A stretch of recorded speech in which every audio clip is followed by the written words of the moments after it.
Check back in with you throughout the show, of course.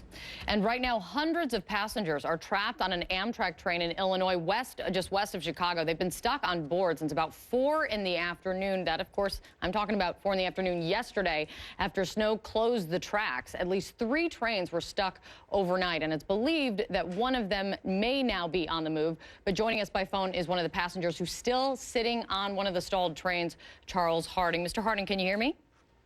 Yes, I can. Good morning. I guess we can say good morning. How long have you been on the train now? Well, I got on the train yesterday morning in Kansas, early at 2 in the morning. The train stalled out at about 3:30 in the afternoon, and it never budged from that point.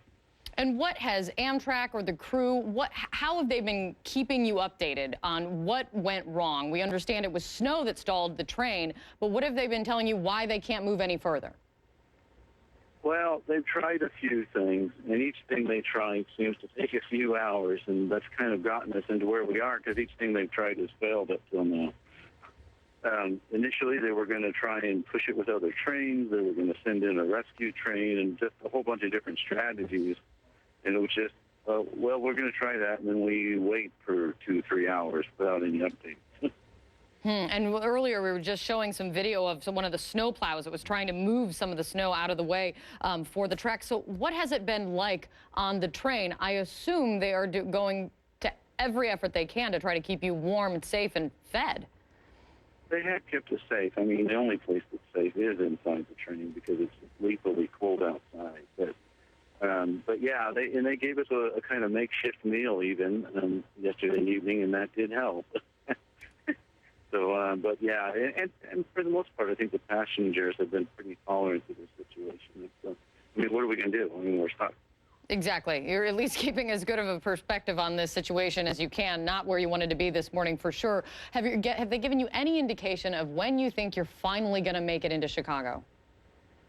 Yeah, actually, the real indication we have is they spent the last few hours with the front end loader trying to get the snow off of the alternate track, and they have pulled up another train alongside of us, and we're hopeful that we're going to get on that train and continue. Absolutely. All right, Mr. Harding, well, good luck.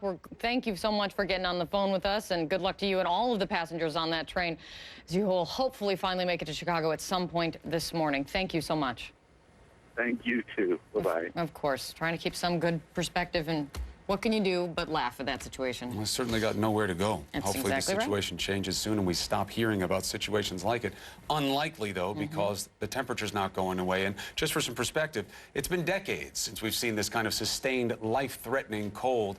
Being outside for just 5 minutes, as you heard Indra discussing just moments ago, can be dangerous, just 5 minutes. So what about the men and women who have to be outdoors for hours to get their jobs done?